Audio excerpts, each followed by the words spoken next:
Five, 3, 2, 1. We're live. Hello, everybody. All one of you waiting, watching. How's it going tonight? This is kind of a test for Relationship and Breakup Support live stream number 7. This is very late. Later than I would ever think I would get any viewers, but hey, especially in the middle of the week. Maybe on a Friday or Saturday night this late might pull in viewers, but to expect anybody to come in at 2 a.m. East, 11 p.m. on the West Coast during the week.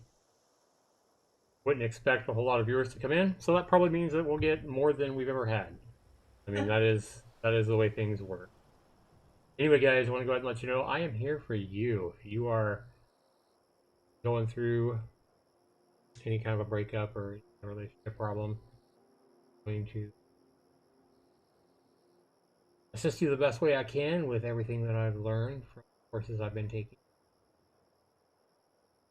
In good night or day out there, wherever it is that whatever it is that you're doing.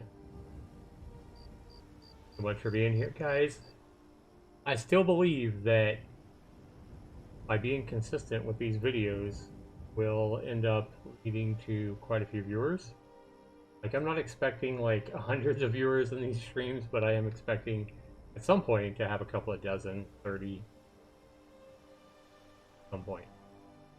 But word of mouth is going to help me, guys. Word of mouth, if you guys are enjoying these streams, if you've been here before for my relationship and breakup streams, I go pretty in depth. You know that I've been here for quite a few people already. A couple weeks ago, or about a week ago rather, I helped my moderator Diane hopefully avoid a very sticky situation. Long distance romance. Hopefully, what I had said to heart avoided the guy that was old enough to be her dad. Avoided letting him. I think it was sign a lease on his house over to her so that she could then kick out his wife or something. Involved with that nonsense. Well,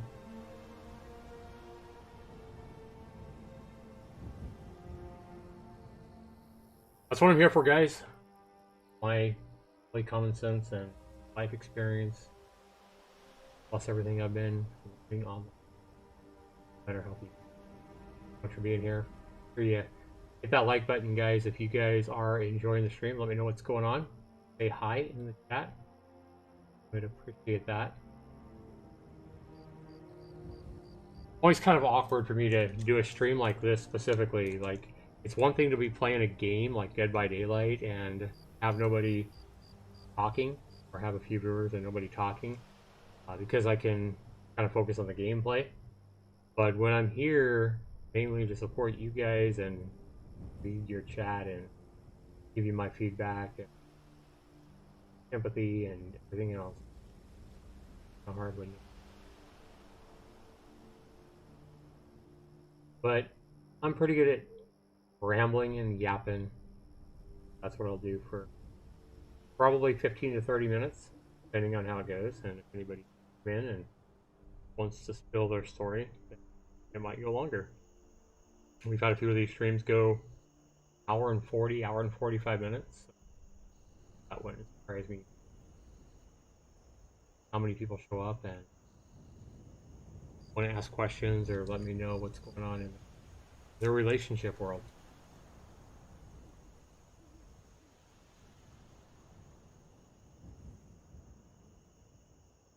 We are headed towards the end of the year. It's hard to believe to me that here we are at the end of 2020. We are almost in the year 2021. I remember as a kid watching, I think it was the movie 2010 or 2001 or something like that, A Space Odyssey. And I remember thinking that was so far away. It was so far in the future. I think this was back in the 80s, you know, when I was a kid. Or I think it was 2001, A Space Odyssey. But I think they made a sequel called 2010. I can't remember. But I remember watching that first movie, 2001, and thinking that was so far in the future. And here we are, almost to the year 2021. Blows my mind. I remember also, as a kid, I remember a lot of things. Thanks for the like. Over here, I remember a lot of things as a kid. Like I remember my father one time when I was probably, I don't know, I was probably 8 years old. I remember a spanking I got from my father at about the age of 8.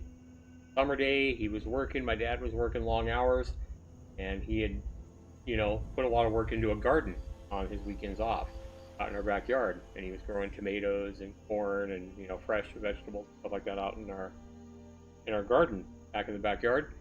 And one night he told me and my younger sister that we had a job to do. We needed to go pull weeds, I believe, in the garden, and he expected them to be done by the time he got home from work. And so, us being the kids we went out there and fumbled around and picked 2 or 3 weeds and spent a whole 5 minutes doing that and got bored. And said, "The heck with this, we're gonna go play." And my father got home from work, took a look at the garden, saw a bunch of weeds in the garden that weren't pulled, and he took both me and my sister in the house and gave us a whooping, just like he said he would do. And I still remember the words he said before he gave me that spanking. He's like, "Don't worry, son." He's like, "Trust me, this is gonna hurt me more than it hurts you." And I'll never forget that. The feeling I thought, I'm thinking, yeah, you're not the one getting spanked, was my thought. My ass is what's getting whooped. Because my dad, he whooped us with a belt. He didn't whoop us with his hands. No, he pulled off his belt. And, he didn't make it hurt. It wasn't like he whipped us with all his might. But, I think it was more the sound of the belt on our ass. Sound of the belt on our bony ass that probably hurt more than anything. But I remember years ago with my own son, I gave him a whipping for acting up in a grocery store and being warned to quit acting up and quit running around and quit running in front of people. And he wouldn't listen. I remember came home and I warned him and his older sister, both, 10 times at least in the store. Knock it off. Better quit acting up, or you're going to get a whooping when we get home. Because I wasn't about to give him a whooping in the store. I wasn't about to get, the police or Child Protective Services called on me by, how people are nowadays. So, I don't think they believed me. I don't think they believed that I was going to spank him. And it was my son's first spanking. I'd never spanked him before, and I was 6 years old. I remember telling him the same thing. "Son, come here, you're getting a spanking." And I remember the look of terror on both him and his sister's faces, as they knew that I was serious. They knew that I was going to spank him for being brats in the store. And I still remember, the sound. It was just my hand. It wasn't that hard, but enough of a pop to let them know that I wanted to hurt their feelings and break their heart. I think they both cried a little bit because I broke their heart. Wasn't expecting that. I remember telling my son and my daughter both, I was like, "It's gonna hurt me more than it hurts." Sure enough, after that, I had to go in the bathroom or the bedroom and cried. Definitely, I understood then what my dad had said many years ago to me. It did hurt my dad more than it hurt me, I'm sure of that. Parents, we do not like to have to hurt our kids. Part of life. Speaking of hurt, relationships can hurt. Any of us that have been old enough to have been in a relationship or had our heart broke, well, relationships are either bound to, go on for many, many years, maybe the rest of our life, or they're bound to at some point. We never get involved in a relationship with somebody, start expressing our feelings and telling them we love them, getting romantically invested in somebody else. I don't think any of us ever do that with expectations that, hey, let's get involved in a relationship so we can break each other's hearts. I don't think that ever happens. Go into a relationship with the best of intentions, mindset that you're going to give it your all, you're going to give them your heart, give them your time. You're hopefully going to have fun with each other. You're going to be there for each other. You're going to learn to care about each other. That's really all you want. I mean, it's not a crime to want to be loved. Not a crime to want to be cared for. A crime to want to be appreciated, respected, valued. But when things end, it's hard. Why I decided many months ago to become a relationship life. Welcome to the stream. Starting to get a couple more people come in. Hello everybody, how you doing? Talking about growing up as a kid. I was talking about raising my son. Tips and how it hurt. Like that old spanking can hurt. I do believe that often in relationships, two people can love each other, especially like in a marriage. And I believe that oftentimes, as much as it hurts to be the person broken up with, oftentimes it can hurt even more to be the person breaking up or hurting somebody else, especially if you care about them. It's difficult. Nobody wants to go and say goodbye to somebody they genuinely care about or love. And sometimes I know I've been in that situation before. I've been the person that has broke up with girls that I really cared for before, often for their own good, often because I believed it was the best thing. Best thing not only for me, but for them. A lot of times it was a sacrifice to have to break up with them. I sacrificed what I wanted for what I felt was their own good. Perfect example of that was when I was in the Navy. When I was in the Navy, I was pretty good looking. I was toned and fit. I was 26, 28 years old. And in the Navy, in a military town, it was very easy for a guy in the Navy to get a date or to get whatever he wanted, pretty much. It wasn't hard. It wasn't hard to get laid. And I was pretty much just having fun. 25, 26-year-old guy out in Norfolk, Virginia, as a sonar tech in the Navy.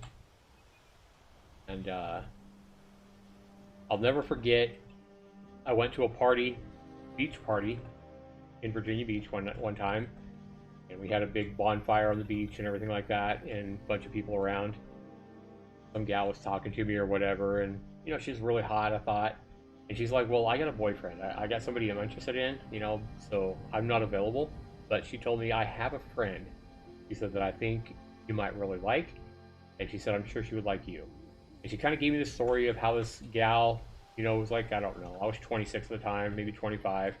And she tells me the story about how this gal wasn't the prettiest gal, but she had a heart of gold. And she tells me that somebody had pretty much just, another guy had taken advantage of her and, got her drunk or whatever and got her pregnant and left. No longer in the picture. And, just the way she came off and told me that she wasn't that attractive, I'm like, well, why would I bother with that when I could have all these prettier ladies that are even older than me? I can have fun. I'm not interested in, at the time I was thinking, I'm not having a relationship, especially with somebody who's not attractive. And I still remember her name well. Her name was Amy. And but I told the gal at the beach, I told her, well, give her my the time I didn't have a cell phone. This is back in the mid 90s, late 90s, whatever, probably late 90s. I didn't have a cell phone, but I had a pager. I said, I think, I lived on the ship, Navy, and I was like, just give her my pager number or have her page me or whatever, and I'll contact her. And I still remember living in the Navy life because I lived on the ship. Anytime I wanted to make a call, I had to go to a payphone, and make that call. But I remember this gal paged me, so she gave her friend or whatever my pager number, and it didn't take, I don't remember, a day or two later or whatever, this Jamie gal, who I've never met, I have no idea who she is, I'm just told she's a nice gal. And so she pages me, and I ended up calling her from my ship, I think, or something, hey, how you doing, what's up, I told you were really nice or whatever. And I really wasn't interested though, to be honest, because I kind of knew she probably wasn't going to be that attractive. But this gal seemed really nice and everything like that. And I think 2 or 3 weeks went by, and I kind of avoided her for the most part. And then finally, she pages me um, one Saturday afternoon when I'm off, and I was going to a movie. And I was going to go with one of my friends on the ship, I think, but something fell through and he couldn't go. So I was going to go see this new movie that came out in the theater. And I had plans to go with my buddy, but he couldn't go for whatever reason. So I was going to go by myself, and she pages me. And I'm like, I decided to go ahead and call her back or whatever. And I talked to her. I'm like, well, I think I called her for my ship again or whatever. And I'm like, well, I'm really hungry, so I'm going to go to Taco Bell because I was eating a lot of fast food living in the ship because I didn't want to eat the ship's food. So when we was in port, I went to a lot of fast food places. Lived on fast food. I remember I went to Taco Bell a lot because Taco Bell used to be dirt cheap. It wasn't like it is now. Like you could, I remember like soft tacos were like 39 cents or something like that back then. For like $5, you could gorge yourself, including a drink. But so I said I'm gonna go to a Taco Bell, and I think she kind of told me where she lived. I'm like, it wasn't that far from where she lived or whatever. I was like, so tell you what, I'm gonna go eat at Taco Bell. I'm like, if you want to come over and meet me at this Taco Bell, I'll do it. I'll meet you or whatever, and we can talk. Because I had nothing better to do, and then I think I told her I'm going to a movie after that or whatever. So I ended up meeting this gal, and remember how I told you that I didn't think she was going to be that attractive based on what her friend had said at the beach. I'll never forget that when I met her at this Taco Bell, I will never forget the shock I felt when I saw her. Like, it was like empathy.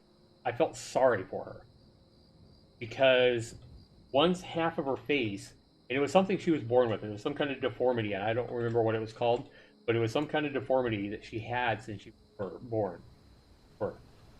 But on one side of her face, even if she didn't have this deformity, she would have been average at best. Right? Her face would have been average at best, but one side of her face was perfectly fine. And the other side of her face looked almost exactly like Freddy Krueger's. Her skin was twisted and deformed and knotted and stretched. And I don't remember what the hell it was called. It was some kind of rare deformity, but it was only on half of her face. So half of her face, imagine half of her face looking like Freddy Krueger from Nightmare on Elm Street. And the other side of her face, even if she wasn't deformed, she would have been, normal. She would have been average at best, even if she didn't have the deformity. And, her friend who had told me that she's not that attractive did her a great service by saying, hey, she's not that attractive, but she's a really sweet gal. Right? Because when I saw her, I honestly wanted to go back to my car, start my car, and drive away. But I'm too nice of a guy. Of course, I'm not going to do that. That would be so rude, right? You would be such an asshole to do something like that. So I ended up eating. I can't remember if I bought her something or not. I don't remember. I have no idea. I just remember eating my Taco Bell, and I planned on hitting like a 3 p.m. show at the movie or whatever after I ate. And here I was 4 hours later, sitting there at Taco Bell with this Jamie, having a great conversation, one of the best conversations I'd had in years with a gal. And I did learn that this gal was quite the woman. Like, she was smart, she was head on her shoulder, really sweet, she was really nice. And I wasn't all over her at that point. She still had the deformed face, yeah. I think her body was pretty good. I can't remember like exactly, but I still remember just her face and stuff like that. And I ended up getting closer to her and getting to know her better or whatever. We ended up dating for about 2 years, I believe, a year and a half, 2 years. We ended up in a serious relationship. I really tore her pretty hard. I know she fell for me. I remember the first time she invited me over. I remember a lot of things about her. I remember the first time she invited me over to her apartment. She lived with her older sister, who was deaf, and she lived with her mother in a small little apartment. And I remember her telling me, because I wanted to meet her little baby girl who was like a year old or around a year old when I met her. And I remember her telling me, hey, I'm going to let you meet my baby girl, but I'm telling you, she will not like you. She doesn't like any guy. She only bonds with, the ladies. So she's trying to keep me from getting hurt because her little girl wouldn't want me to be older or whatever. And so I still remember walking in her apartment. She goes and get in her, in the baby's room or whatever, gets her out of the crib or whatever, and brings her back in. And I told her, I was like, I'm not worried or whatever. And I still remember like the look of shock Jamie had on her face when her little baby girl was reaching her arms out to me first thing. She was reaching her arms out to me for me to hold her first thing. And Jamie and her mom and her sister like couldn't believe it. They were all in shock. And her little baby, I said, let me hold it. Yeah. And I, tickled her and baby talked to her and stuff like that. And they were just all standing there looking in shock, right? And it was kind of cool. I still remember that, but I remember her mother fell in love with me too. I'm sure it was probably that very moment made her mom like me. I don't know. But I still remember hanging out every Sunday. I would go up to her mom's apartment and we'd hang out, and her mom would cook me dinner and let me watch my Cowboy game on her TV. Like Redskins, if the Cowboys were playing at the same time, she'd let me watch the Cowboy game. And it was cool because I lived on the ship. I didn't have anywhere to go. And on Sunday afternoons, I would always go hang out at Jamie's apartment with her mother and her. And speaking about, the story's kind of dragging on because nobody's really talking, so be it. Anyway, about a year and a half later, 2 years later, after dating her for a long period of time, I mean, I got really close to her.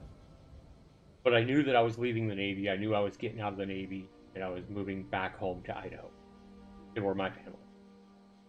And Jamie had known this. She knew that I was going to get out of the Navy in a few months, and she had known that I'm going to be moving away.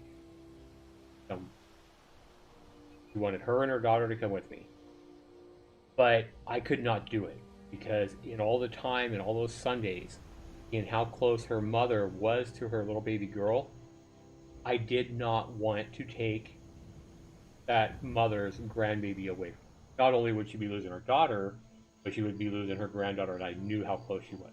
I knew it would rip her mom's heart out, and especially losing her grandbaby like that if Jamie came back to Idaho with me. And I knew that Jamie was a good gal, and I knew that she would probably eventually meet somebody close to where she lived, and somebody that treated her with respect and didn't just want to use her for sex or whatever. I knew she'd be fine. Felt it in my heart. Breaking up with her was probably one of the hardest things I ever did. Because she wanted, why? Because she wanted, and I remember finally. I remember trying to explain it to her, like, I can't take your baby away from your mother. Your mother loves her too much. Because her mom was, for some reason, her mom was restricted and had to stay there in Virginia. Like, her mother could not leave. She had to stay there in Virginia. So I don't remember if she was in trouble or I don't remember. For whatever reason, she couldn't leave. So I tried explaining it to her the truth. I tried giving her the truth that I couldn't do that. And of course, she gave me all the stuff like, my mom wants me to be happy. My mom would want my baby girl to be happy. My baby girl loves you, Zach. Blah, blah, blah. I love you, Zach. And I know you love me. And of course, in that situation, just like most people do in a breakup, she's giving me all these rational reasons, right? Why I should let her come home to Idaho with me. Why I should marry her, essentially. Why I should, be with her. But I'd already made up my mind. I'd already been thinking about it a long time. And this wasn't a situation like what happens a lot of breakups. It wasn't a situation where I had some girl back in Idaho waiting for me. It wasn't anything like that. I mean, I love this girl, right? But I kind of had been thinking about this for like 5-6 months, and I kind of knew that the best thing for both of us was to split up, hard as it was. I felt in my gut that if I left, she would find somebody good as me, somebody she loved even more. And I kind of had a feeling it wouldn't. Because I really feel like during our relationship, I feel like I helped her boost her confidence. I told her and encouraged her, pretty much the whole time about what a great woman she was, about how her looks didn't matter. I mean, we went through a bunch of stuff. I remember her long talks with her crying about how hideous she was. How she was always so embarrassed to go out in public or to go to a bowling alley. And I worked with her a lot, the whole relationship on her confidence. And not caring what other people might think. And then if anybody did think anything ill of her because of the way she looked, that they were ignorant, that they were shallow, and she shouldn't pay any mind to anybody that gave her those funny looks. Yeah. But that was probably one of the hardest breakups I've ever done, and it crushed me to break her heart like that. I remember because she kept giving me rationale. She kept giving me all the reasons why I should let her come home to Idaho with me, why I should love her, why we should get married, why, her daughter loved me. She kept giving me these rational reasoning logic, right? But it didn't work because I'd already made up my mind. I was already emotional about knowing that I had to break up with her. And of course, she tempted me. I loved her. But it was really hard to do. And my gut feeling turned out being right because about 6-8 months later, after I came home to Idaho, living with my parents for a while, I remember either talking to her on AOL chat or getting an email from her or something. I don't remember exactly how it was, but I hadn't talked to her in forever. And all of a sudden she tells me, I think it was AOL Messenger, that she finds me and tells me, Zach, thank you so much, blah, blah, blah. Thank you so much for doing what you did. I know it hurt you. I know that it hurt you to see me cry and all that. She's like, and she had met her dream guy. She had met a guy that she was so in love with, that treated her right, that treated her with respect, just like I did, and that didn't use her for sex or whatever. He saw the beauty inside of her. And she was super happy, and I think he'd already proposed to her, and she was going to get married or whatever. And I was like, damn, I knew I was right. And I was so happy for her. I never talked to her again after that. But I hope that, that was the right guy for her. I hope she's still happily married to this guy. And I hope all the pain I put her through when I left her and broke her heart back in Virginia would have been back in about the year 2000. I hope that, I hope it was worth it.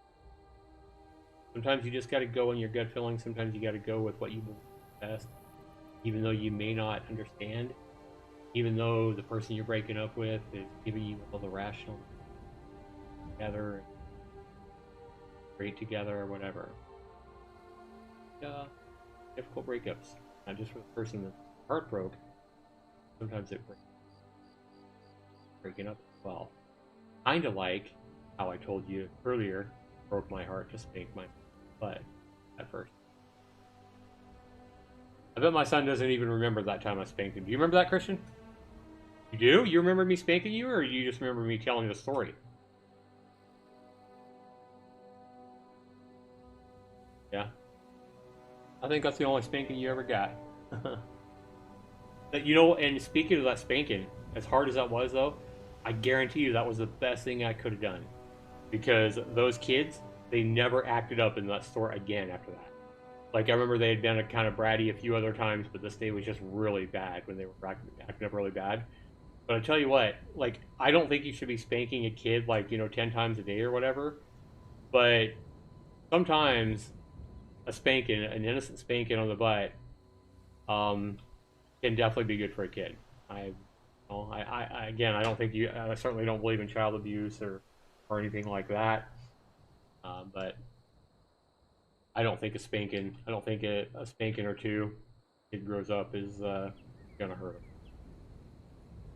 Now, I think what could hurt a kid more, it's kind of funny because there are people that say, "Oh, I would never spank my kid. I would never spank my kid." And the same kind of people that will be calling Child Protective Services if they ever did, see somebody spanking a kid in the store or whatever. Those people there, a lot of times, the irony is a lot of those people, the same people that are calling Child Protective Services, seeing it in a store or whatever, putting their nose where it doesn't belong with that kind of shit. An innocent spanking and a swat in the butt ain't gonna hurt a kid.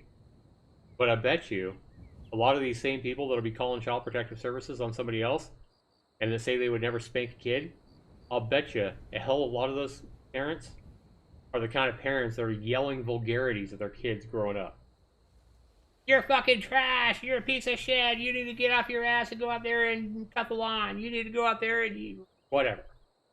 We all know those kinds of parents that trash talk their kids. even at young ages. I've seen it too many times myself. Yeah, they won't spank a kid out of love, but they'll yell at them and degrade them and insult them, you know, as they're growing up. I've seen that way too much. I don't know about you guys out there, but I have seen that.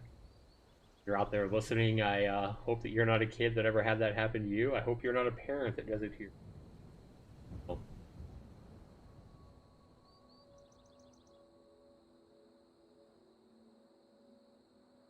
Yeah, I don't know. I remember a story. I remember not a story, but I remember a point in my life. I think it was around 2003, something like that. I used to work at another call center here in Boise, Idaho, and I was driving from where my parents lived to this call center, which was like a 30-mile drive. And pretty good drive, you know, but it was one of those drives where I could listen to the radio or whatever. And I still remember listening to a talk radio show out of Boise, Idaho on my radio, and I used to talk radio show like every day. And it was around it was around July 4th weekend when I was maybe a little after July 4th. I remember listening to that radio as I was going to work one day, and there was a story that they were talking about how there was a parade, right? A 4th of July parade that happened.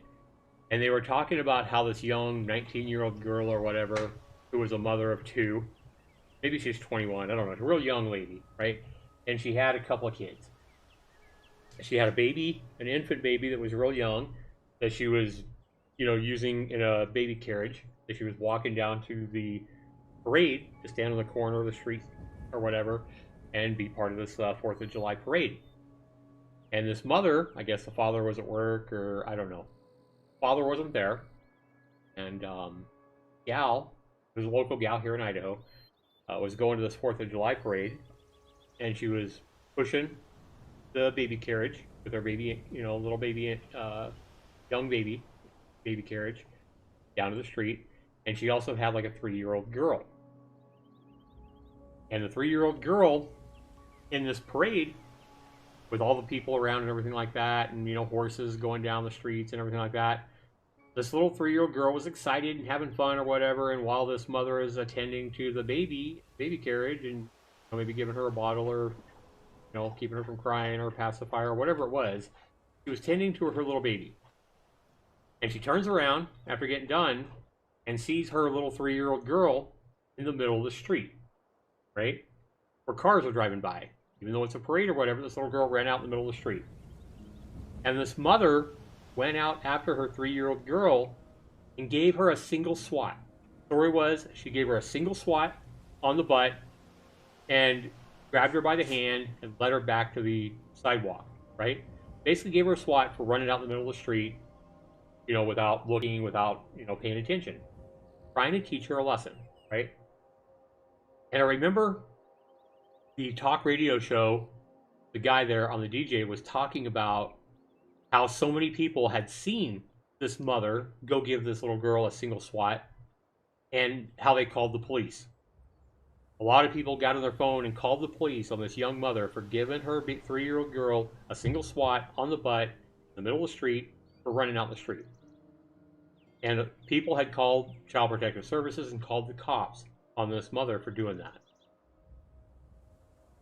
And I couldn't believe it. I'm like, people need to fucking, like, mind their own business and let a mother do what she needs to do for her own kids. Now, if it would have been the mother out there smacking her girl in the face and screaming vulgarities at him and stuff like that, that would have been different.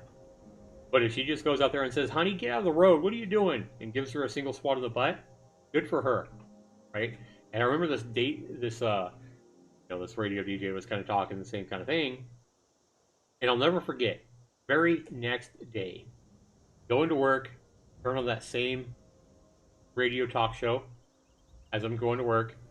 Very next day, he tells a story about a young boy, about 8 years old, I don't know, 7 or 8 years old, who went out with his uncle out here in the desert, out on some canyons in the desert, to go four-wheeling, right? And big steep cliffs out there in the desert and stuff like that. And this uncle something happened with a four-wheeler, and he was working on this four-wheeler, you know, as they went way out miles and miles away from the nearest road or whatever. And this uncle was so busy working on this four-wheeler, he wasn't paying attention to the 7 or 8 year little boy, his little nephew, right? And so by the time he gets done working on this four-wheeler, like 30 minutes later or whatever, and doing whatever he was doing to it, he looks around, and he's like, I don't remember the little boy's name, but let's just say his name was Ryan, whatever. This uncle looks around, Ryan, Ryan, where are you? Ryan, Ryan. Ryan's nowhere to be found. So of course, this uncle is out of phone services at this area out here in the desert, right? And has to get on this four-wheeler and go back into the service zone so he can call 911. And so they sent out emergency helicopters, emergency vehicles, and everything like that to look for this missing little 7-year-old boy. And because this uncle didn't discipline his nephew enough, didn't give him perhaps that SWAT that might have been needed, whatever it was, to keep that little boy close to his uncle out here in the middle of a freaking canyon, bunch of canyons and desert right out here in Idaho. When they found the 7-year-old little boy, he had walked off of like a 1,000-foot cliff to his death. And the irony was there, I remember thinking at that point, people are so quick to call the cops on a mother trying to do the right thing and trying to protect her kid and trying to teach her kid a valuable life lesson. A single swat in the butt and trying to escort her little girl back to the sidewalk to keep her from getting ran over and hit by a car. Bravo to the young mother who then had Child Protective Services and the cops called on her. And I remember that DJ, you know, the radio DJ was talking about how a cop had to go talk to her and fill out a report and everything like that, and how the cop probably thought it was complete bogus bullshit, but he had to do his job and he had to fill out the report, you know, for child abuse and child neglect, even though he probably saw it and didn't even agree with it at all. But because 8 or 10 people or however many people called the police on this young mother for swatting her little girl one time, he had to fill out that report. Pathetic. This is what I'm talking about. People are so freaking nosy and so quick to judge people and so quick to put their self in the wrong place and judge other people and call the cops on other people for doing the right thing. For doing something that they look at as bad or, oh my God, child abuse or whatever, without using any kind of common sense. Bravo to that mother for doing the right thing and trying to protect her little baby girl. If only the next day, in the next story, if only that uncle had the same kind of care, the same kind of being alert and observant of his nephew, maybe that poor little 7-year-old boy wouldn't have died, wouldn't have fallen off a cliff to his death. This is all a true story. This is all stuff that really happened. I mean, yeah, it was, 17 years ago or something like that, but it all really happened in here. And I'll never forget how I heard both of those stories on the talk radio show, one right after another, two consecutive days. And just the irony of the difference between the two. I mean, people are way too quick to judge people for giving their kid a single spanking or whatever. Because I'm sure there's people that would hear me talk about a story about how I spanked my son, when he was 6 years old. But I will fight wholeheartedly, tooth, nail, and everything, that I did the right thing. Because after that, him and his daughter never acted up in the store again. They feared getting another spanking, I mean, it wasn't like they lived in fear, but they learned not to be acting up and acting like total brats in the store again after that. So I never regretted it, even though it did hurt me to have to do that. Yeah. Anyway, we got 2 likes. We've had a few people stroll in. Nobody's been brave enough to say hi in the chat, sadly. So we're probably not going to go too much longer. Like I said, I'm pretty good at rambling and pretty good at just talking to nobody.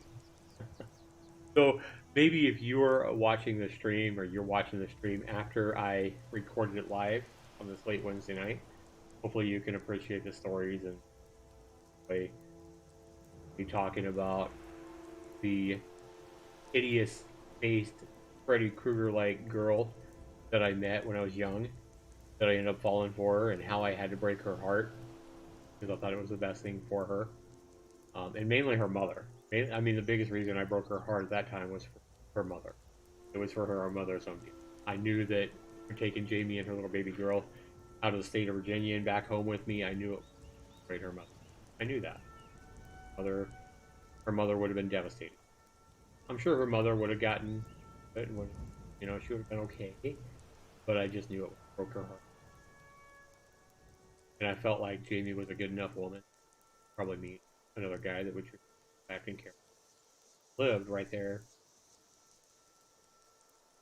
So her and her mother and everybody would end up being happy.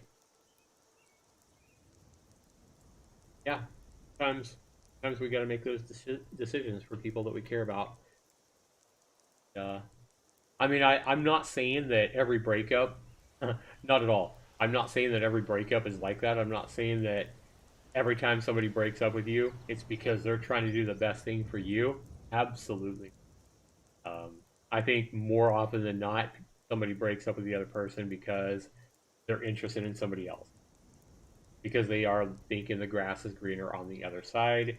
Because they have selfish reasons for wanting to break up. Maybe they don't find you as attractive. I mean, most of the time it's because they don't find you as attractive. Not necessarily physically, but they're not seeing the value in you. The emotional attraction has been lost for whatever reason. Maybe it's because you guys were fighting too much. Maybe it was because a lot of different reasons. Not always, because I think that anytime you do get your heart broke, or somebody breaks up with you or divorces you or whatever, I think the natural instinct inside all of us is to think, oh, it's because there's something. Oh, you met somebody else, didn't you? I mean, I think that's kind of what we do naturally, but I don't think it's. I don't think it happens nearly as often as we think that people break up. They're interested in somebody else. Does it happen? Oh, absolutely. It probably happens a lot more that than it does kind of like the breakup I told you about. Try to break up or something. I think a lot of times breakups do happen for selfish reasons. Whatever they are. But whatever they are, being broken up with is never easy. But, again, go back and watch my videos, guys. If you are dealing with a breakup, if somebody has broken your heart, somebody's broken up with you, natural, it's completely normal to want to hold on. Completely normal to act like a fool, especially if you really love this person. I think it's completely natural to try to hold on and give them rational reasons and logic of why they should stay with you.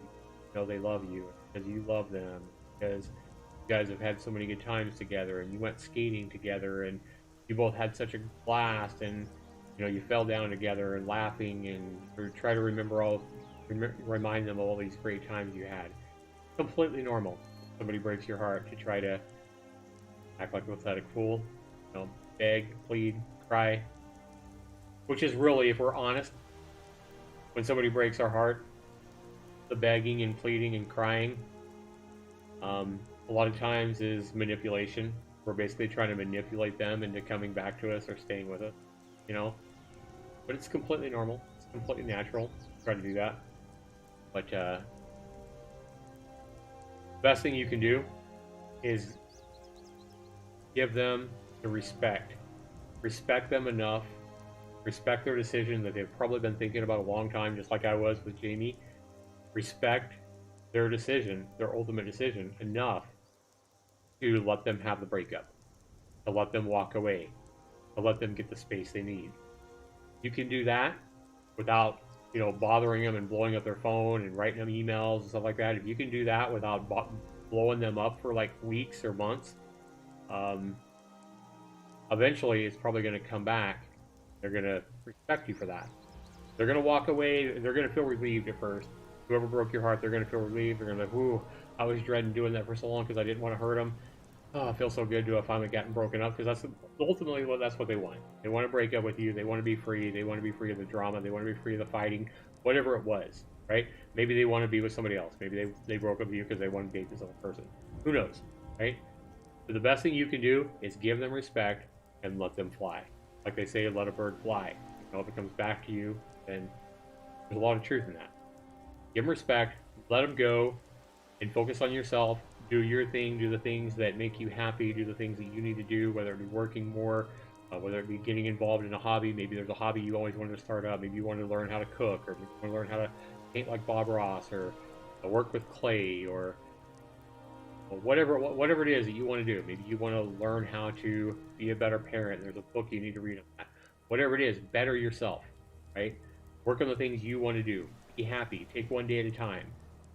And a lot of times, this person that thought they was going to be happy or they needed to break up with you, if you give them the breakup and you give them that respect, in time, and there's no certain amount of time that it's going to take. It could be a couple of weeks, it could be a couple of months, it could be a couple of years. Eventually, they're likely to look back, especially if you believe they really love you. You know, especially if you believe you really love them. Of course they're going to look back. Of course they're going to look back and wonder how you are. You know, of course they're going to remember the good times that you remember. Especially if you were together for years or for a long time, or especially if you were married. How can they not look back? If you have kids together, of course they're going to remember you. They're not going to forget you. Ronald, how you doing? Good to see you, man. I haven't seen you in forever. I don't understand this stuff because I can't even get into a relationship. Aw, how old are you, Pranav? Yeah, it takes time. I mean, you probably won't appreciate you know, this kind of stuff until you actually get involved in relationships and you get hurt, have to hurt somebody, or you know, something bad happens in the relationship and the breakup happens.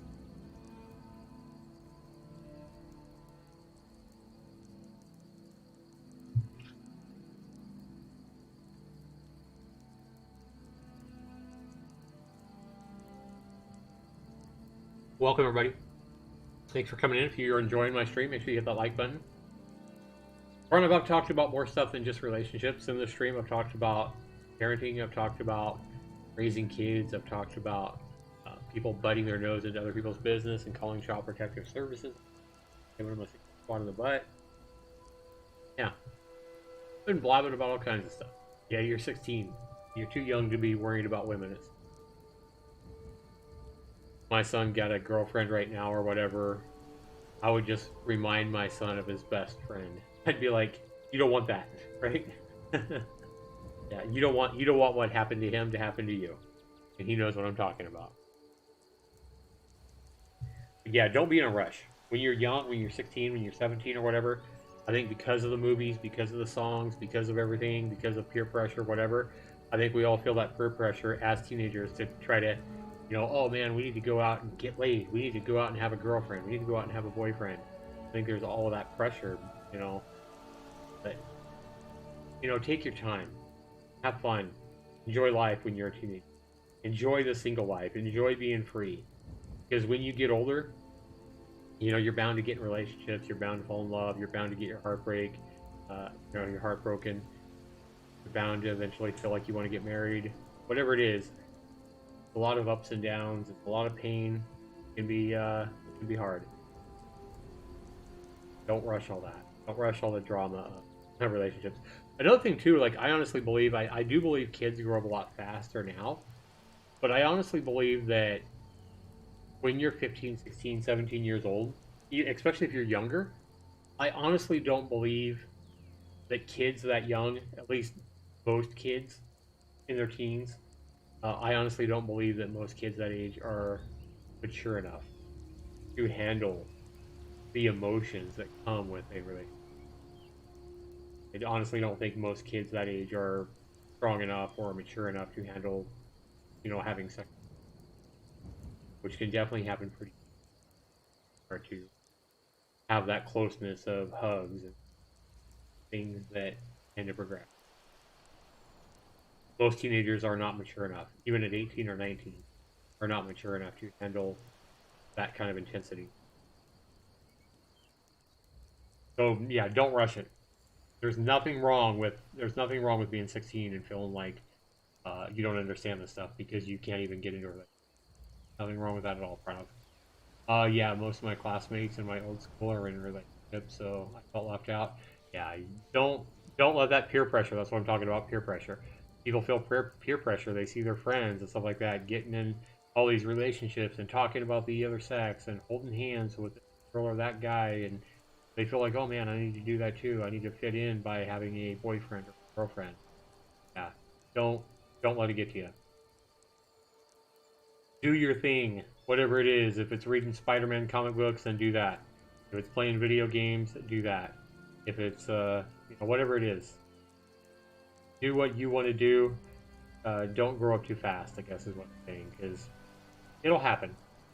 When you're 19, 20, 22, 25, you're gonna get involved. You're gonna fall in love with somebody.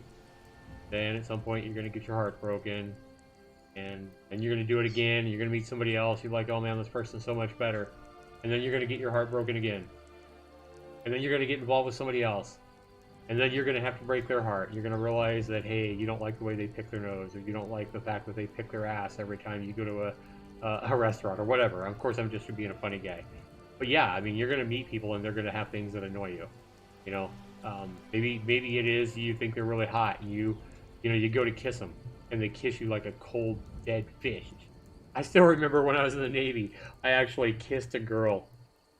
And I don't know if she was just lacking experience or whatever, but I went on a date with her. I'll never forget that I kissed this gal. I mean, a young gal. And we went at the end of the day, to end of dinner or whatever. I went to kiss her. And I swear to God, it was the worst kiss imaginable. Like, this gal, and I tried, I was pretty good at kissing by this point because I'd been in several relationships, And so I tried to actually move my lips and tried to kind of show her with my lips how a kiss works, because I swear it had to be her first kiss or whatever. But she just wasn't getting it. She was just like this cold dead fish that was just sticking her mouth into my lips, and it was so freaking awkward. And I couldn't. Zach picks his ass all the time. How you doing, Cortez? It was so awkward. That had to be the worst kiss I've ever had. I was in the Navy, I know that. I couldn't have been that old. I must have been 25, 26. I think she was probably younger than me. She's probably 21, 22 or whatever. But it was obvious that she either didn't have a lot of experience with relationships or kissing guys, or if she did, she just wasn't learning. And it could have been the latter, because I remember, because I have a big heart. I feel like, even if I wasn't the one that was going to be her boyfriend and, kiss her all the time, I still remember feeling like, hey, I at least need to show this gal how to kiss a little bit better, so that the next guy she meets, she doesn't kiss him like this and scare him the frick off, right? So I remember trying to teach her a little bit and trying to put my hands in her hair and, actually kiss her and kind of show her how it goes. Because if you guys have been in relationships before, sometimes you meet somebody and maybe both of you know how to kiss, but you kiss it differently. Right? And so that first kiss a lot of times can be really awkward, right? With somebody new. Like your first kiss with a new person can be really awkward at first. But you learn to actually kiss the same way, or learn how each other kisses, and you kind of form your own kiss, right? And it can be great, right? You kind of adapt to each other, I guess you say, right? And it's pretty easy. It just flows pretty easy, right? Especially after just a little bit of experience, right? But I'll never forget that kiss. I don't remember exactly how to describe it. All I remember is thinking that she kissed me like a cold dead fish, and she wasn't moving her lips. She wasn't kissing. She was just like pushing her lips in them. It was just freaking weird. It was so awkward. And bless her heart. But welcome, everybody. We got 5 people here watching now. Thanks for the likes, everybody. So you guys are enjoying this. Are you going to bed, Christian? You are? Are you going to take Timber with you? Cortez, Zach does wet ones and make sure to leave plenty of drool on the face. Oh my God, Cortez, welcome to the stream, man. Hers, not his, yeah. Good night, Christian. Love you, bub. Call Timber. Timber's looking at you. Go to bed, Timber. Go.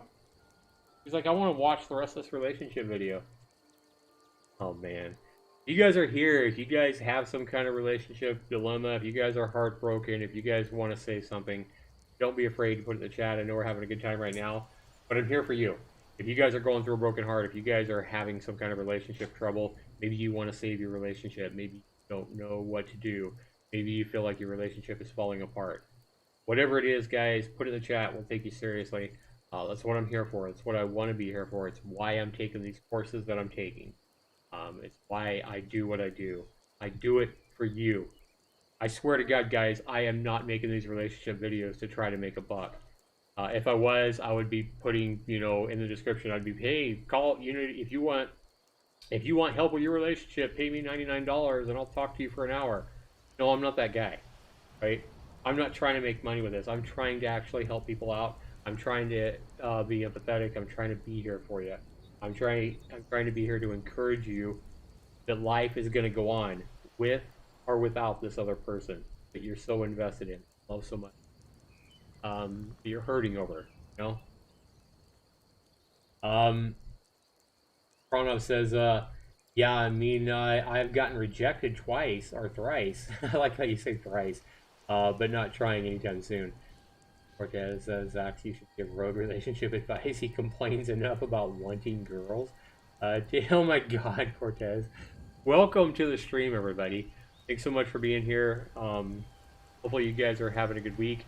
I honestly didn't think I'd get 6 people in the stream, but I guess if you blab long enough, enough people will kind of like, what the hell is this guy talking about? And they'll come into the stream and man, this guy's just going off on a tangent about spanking kids or about whatever. But hopefully you guys are enjoying it. If you are here, you're enjoying my stream and you haven't yet hit that like button, make sure you hit that like button for me, guys. Haven't yet subscribed to my channel. Be waiting for it. Right button. I have over 3,100 videos about everything from relationship advice, cooking, to a lot of video games, a lot of video game indie reviews. I think I have a little bit of everything. I have ASMR videos where I try to talk you to sleep. I have videos where I try to show you how to cook better, how to cook something nice, cook something with flavor. I have videos where I mash Krispy Kreme donuts. I actually have videos where I compared Krispy Kreme donuts to my local donut shop, and I ended up smashing the hell out of a Krispy Kreme donut because it wasn't even close to the quality of my local donut shop.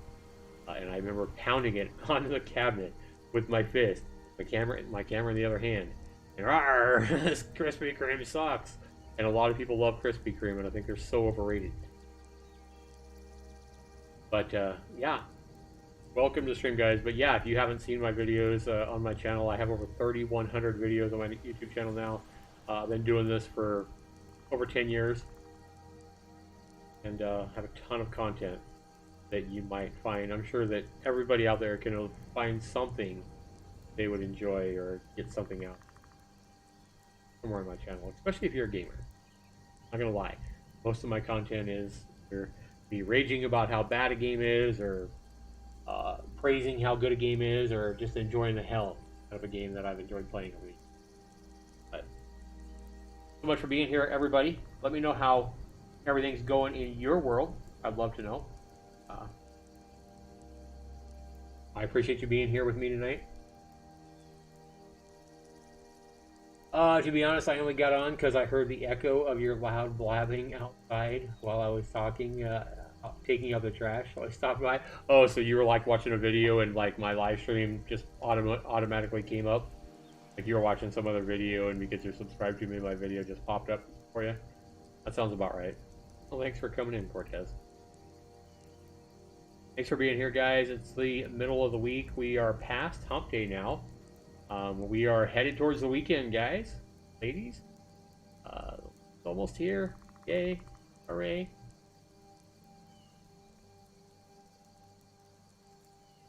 I've been blabbing for almost an hour. We haven't had anybody come in here and really ask any kind of questions or let me know about any concerns they have over the relationship. I'd love to know what your story is, guys. I've given you guys plenty of stories. If you haven't caught all of it, I think I've probably made a pretty entertaining hour here, talking about all kinds of crazy stuff. Prano says, I also have self-image and eating problems that don't help with. It comes with time, Pranav. Depends on, everybody's life is different. Everybody has been through things that, maybe make them think less of themselves.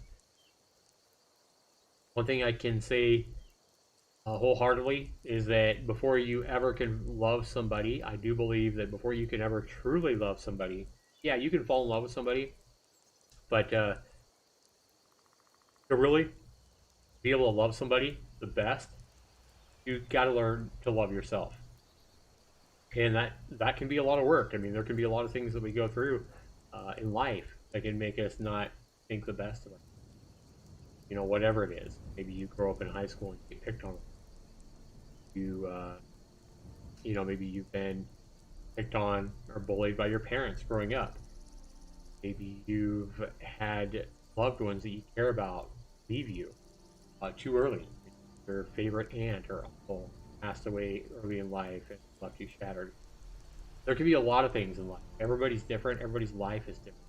Everybody has their own story. And this is why I say you can't ever judge somebody by the cover and looking at them or seeing how they act or behave and judge them, because the fact is, guys, it's really easy. I know it. It's really easy when we're standing in line at Walmart or whatever. See that big overweight guy with the t-shirt that's way too small and his guts hanging out, and he's wearing shorts that look like they were bought in the 1980s at a yard sale. It's really easy to look at that big guy wearing clothes that are way too small for him. Really easy to look at that guy, the uncombed hair, whatever, and think all those thoughts. It's really easy to, define him or categorize him or, think these thoughts about somebody like that. But until you've walked in his shoes, until you've been through what he's been through, you don't know him at all. If you're staring at somebody, and it could be the same for a woman or an old lady or a kid or whatever, it's really easy to judge people, right? It's really easy to look at somebody and laugh or make fun of them or think crazy thoughts about them or, but it doesn't help, right?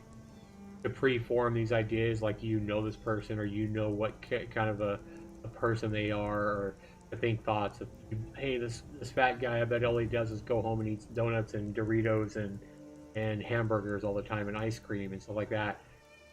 You don't know. You don't know what he's gone through, right? You don't know that he wasn't in the military before he gained weight and that he went and saved 1,000 people. And the reason he's overweight is because of some rare disease, and that he actually eats only half as much as you do, and that he never eats ice cream. You don't know what he's going through, right? You don't know him at all. And I'm talking as much to myself as I'm talking to you guys out there, right? Try not to judge books by their cover, especially when the books that we're talking about is other people. Really easy to do. I understand that all too well. Exactly, Zach's hit the nail on the head. You gotta love yourself, or it will cause you ill emotion. Might creep up into your relationship and problems. That's very, very true, Cortez. Prana says, thinking I'm ugly came from myself. Wasn't caused by anyone, but I don't time because a kid made fun of my voice when I hadn't hit puberty, and even though my voice changed, here it is. Yeah,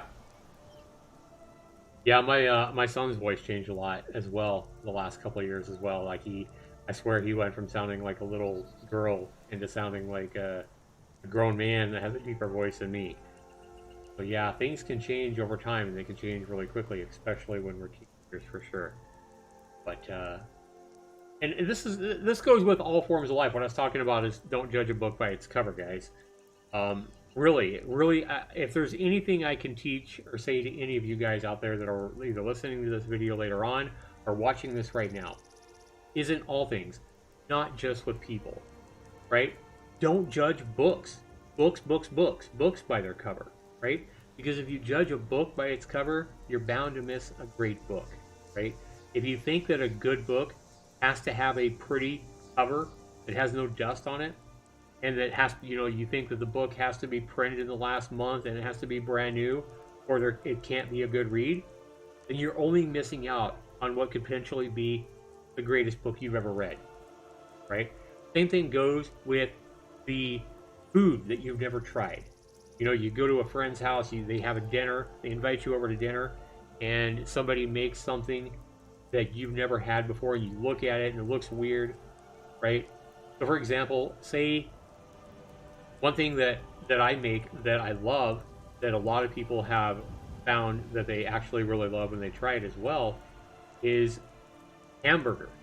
Ground hamburger cooked up in a skillet, and then you make it with eggs. They're like, okay, I've heard of steak and eggs, but ew, hamburger and eggs? That sounds disgusting, right? Until you've tried it, don't knock it, because I'm telling you that hamburger and eggs almost taste as good as like steak and eggs. Delicious together, right? A lot of people probably never tried peanut butter and honey together. Peanut butter and honey, I swear to God, is way better than any flavor of jelly or jam, right? If you've never tried just peanut butter and honey sandwich or peanut butter and honey, you're missing out.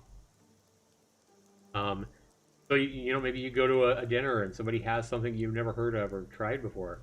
If you don't try it, you might be missing out on one of your favorite foods. Try it. Same thing goes for games or maybe music. Maybe you meet somebody new, or you meet a new friend and they're like telling you to play the song, and you're like, oh, but I don't like heavy metal, or oh, I hate country. Give it a try.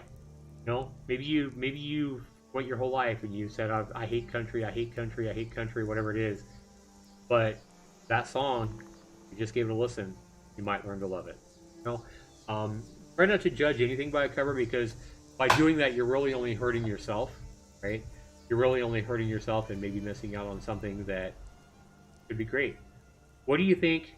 Like, I know that I told a story early in this video about Jamie, right? What if I had went by my first instinct, right, and left and abandoned her? Like I told you I wanted to do. I felt like when I first saw her, because she had that half-deformed face, I wanted to just go and leave, but I didn't. And when I didn't leave and I actually talked to her, I spent 4 or 5 hours talking to her in that Taco Bell. I missed the big new movie that I wanted to go see in the theater because I was engrossed what she had to say.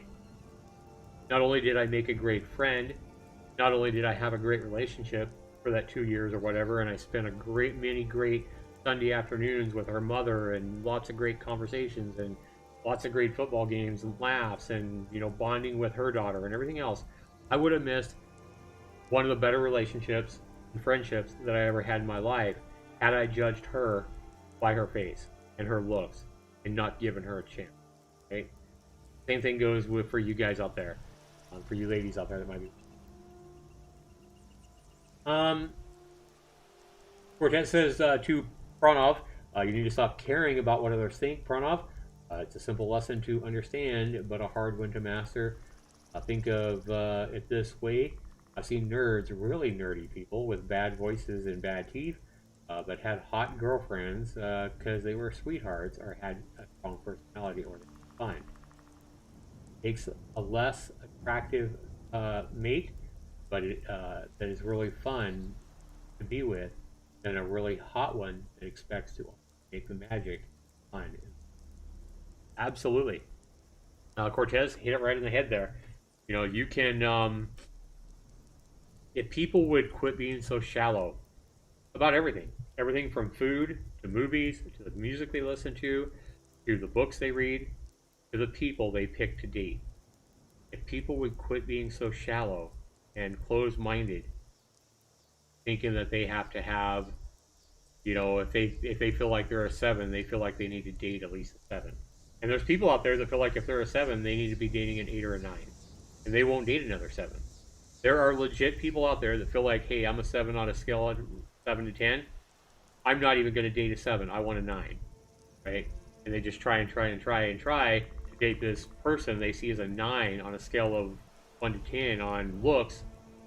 And they could be missing one of the best relationships they ever had if they only gave that 6 or 7 a chance.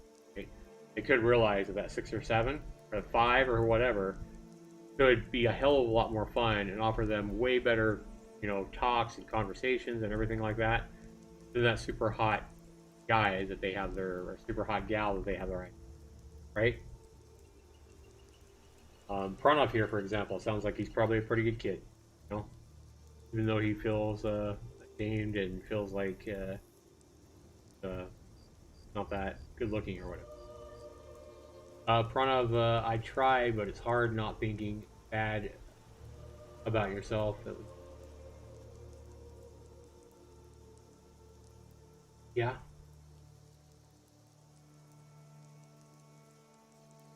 Pranav, I will tell you, right, that despite how you feel about your looks or your insecurities, you know, whatever it is, that makes you feel like you're ugly or not worthy or not worth a girl looking at or whatever, you have amazing qualities.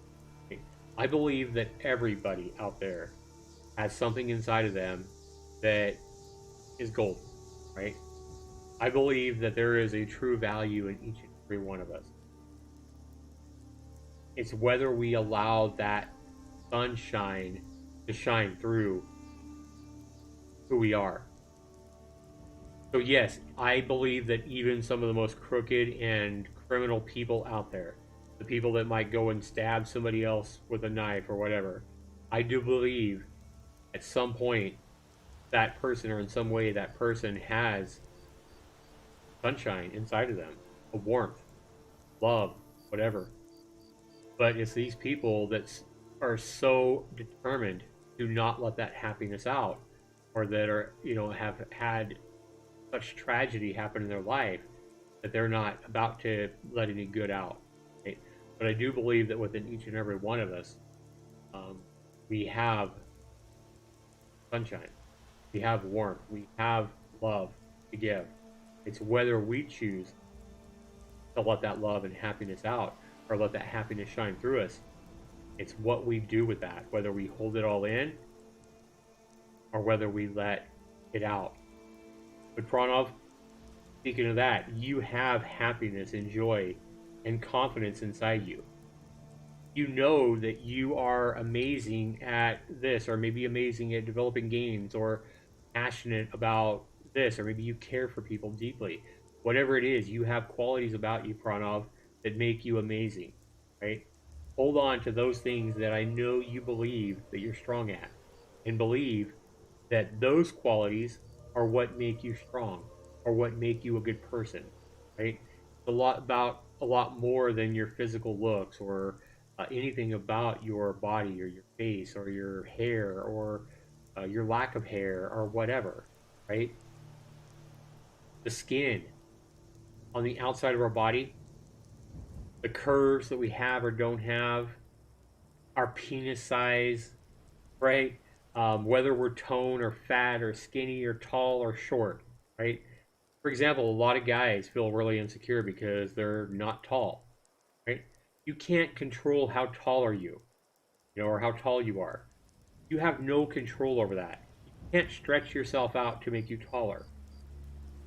Be happy with who you are, because it's not your height, not your body, it's not your hair, you know, your luxurious, beautiful hair that bounces around like the shampoo commercials we see on TV. That isn't what makes us great. What makes us great and what makes us amazing is what's inside of you, the heart that you hold, the heart inside of you, person that you are deep inside, those thoughts that you think, caring that you're able to give to another person, right? And maybe that caring is the way you know, you pet your cat or your dog. Maybe it's the love. You know, start there if you have to. If you have a favorite cat or a favorite dog or a guinea pig or whatever that you love with all your heart, and the way that you pet, you know, that guinea pig or dog or cat, the way that you love them is great. That's a treasure. The fact that you can love another animal, an animal that's way below you, that doesn't have complex thoughts like you, right? That can't really talk to you or empathize with you or do a lot of things, but you choose to love that cat or dog or guinea pig or fish or whatever it is that you love. That part of you is amazing. because love is amazing. So hold on to that if you have to, and realize that you're a treasure and that you're a good person, right? Because you do care. You care about something. You care about people. You want to make people happy. You want to smile. If you see a stranger and they smile really big, or somebody laughs in the store, I believe that almost each and every person, when they hear that stranger laugh, or maybe they see a couple of girls in front of them or a couple of guys in front of them, and they're laughing and having a good time, who the hell is going to see that and not smile themselves? And that's what I'm talking about. Each and every one of us has good and has a heart in it. It's whether we actually reach inside and grasp that heart, let that heart out, right? Whether we realize that, hey, we are a pretty good or pretty special person, right? So don't. I think what I want to say is this, Pranav, right? You know how I'm telling you, Pranav, how I'm telling everybody not to judge a book by their cover. And this is important. This is very important, people, right? Don't judge a book or a game or a video or a song or anything by its cover. Don't judge another person by who they are. That fat guy in the store that I was talking about with the shirt that's like 2 sizes too small and his guts hanging out. Try not to judge him by what he looks like, because you haven't walked in his shoes. You don't know what he's done for other people. He may not just be that guy that just goes home and eats in his mommy's basement and eats nothing but pizza and donuts all day long. He might actually be the counselor that you end up calling that helps you through a difficult time and that ends up saving your life, right? You don't know who he is. You haven't walked in his shoes. So don't judge a book by its cover. But even more importantly than that, Pranav, when you look, and anybody else out there, when you look at your reflection in the mirror, even more importantly, stop judging a book by the cover. Stop judging yourself by what you think you look like, by the ugly person that you think you see. Because by doing that, what you're going to do is you're going to hold in all that sunshine that I was talking about earlier. You're going to hold that in instead of letting it out. And that joy and that happiness and that confidence that you should have in yourself, if only you let it out, would make that image in the mirror look a hell of a lot better, not only to you, but damn sure to other people. Women, for example, women find, especially women, find confidence extremely attractive. I bet you that if you asked 100 different women, well over 90 of those 100 women would say they are very, very attracted to confidence. A lot of women would choose a guy that's a 5 or a 6 out of 10 that's super confident over a guy that's a 9 out of 10 that is really insecure and not confident at all. Confidence is huge, guys, and it can make you a lot more attractive. So hold your chest out, hold your shoulders up, hold that chin up, and realize that you are a good person. You have a good heart. You are amazing, right? Stop judging the book by its cover. Stop looking in the mirror and seeing all the flaws, whether it be pimples or a face that's too scrawny or a face that's too fat or freckles or eyes that you feel like are a little bit cross-eyed or whatever it is. Stop judging your reflection by cover and look inward at who you are, the great person you are. And I can't emphasize that enough. Cortez says, just walk out your door and yell, "I'm on the market, ladies." Manzax, I wish I was good at something. I'm trying to get good at drawing. If I could settle down long enough. Drawing is something that takes a lot of time, Cortez, for sure. But there are people that I think drawing is one of those things that kind of have to have a natural born knack at it. I think that it's going to be really hard for somebody. Like, if you have a passion for drawing, you probably have a little bit of a knack at it, or you wouldn't enjoy doing it, right? But I think drawing is one of those things, either you kind of have it or you don't. You know, I think it's kind of like singing. I think singing, I feel like somebody that isn't very good at singing, like myself, would probably never be able to be good at singing. Okay? You have to have a voice for it. You have to have kind of a knack at it. And I think there's some things that I think anybody could probably learn. but there's definitely some things that either you have it or you don't. I kind of feel like, I don't know. Animals love you more than normal people do because complex being does get in the way. Yeah, that's fair enough. Uh, when you think badly of yourself, you believe you're not worthy of being happy. Very true. Yeah. Guys, quit judging a book by its cover, especially when you look in the mirror. Don't judge who you are, your value, based on what you think your image looks like. You know, when you look in the mirror, quit comparing what you look like to the Hollywood people, to the people in the movies, the singers that you idolize or whatever, and realize that all those people in the movies and on TV and stuff like that, a lot of those people, guys, have like makeup artists that spend like thousands of dollars just to make somebody up for one movie or one show.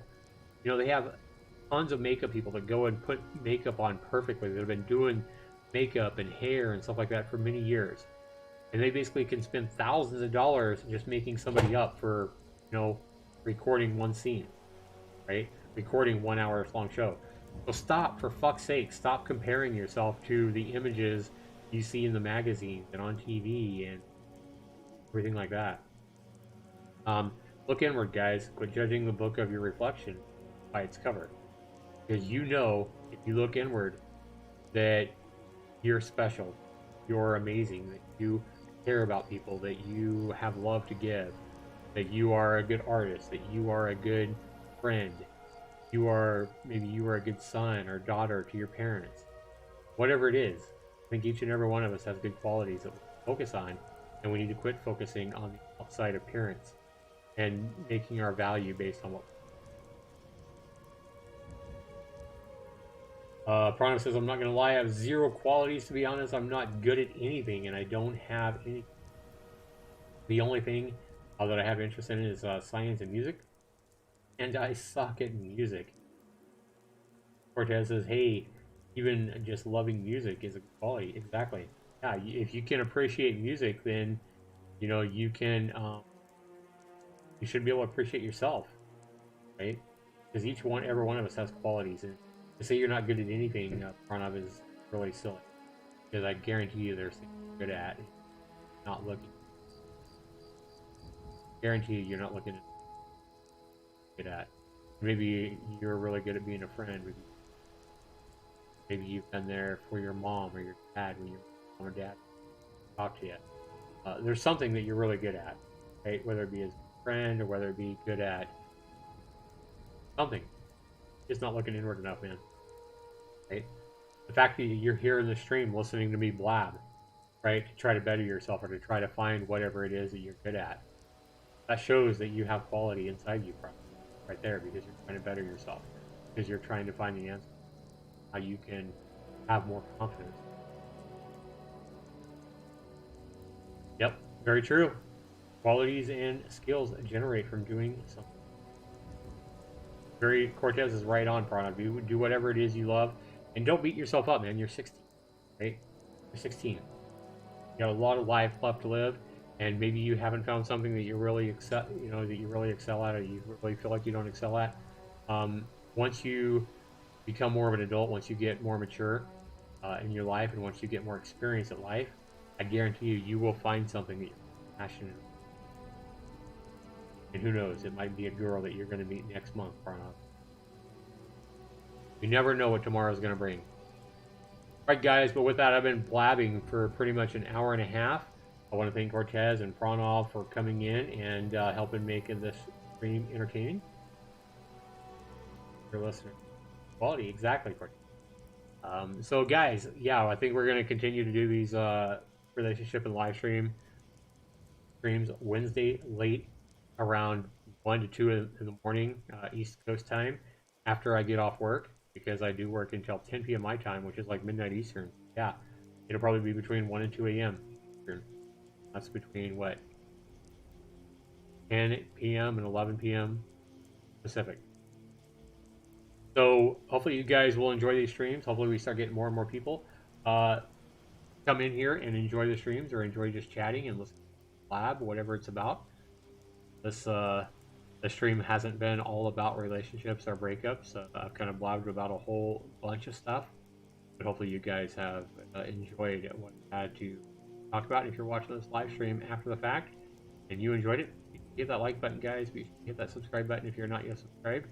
And be sure you comment down below if you are watching the stream after.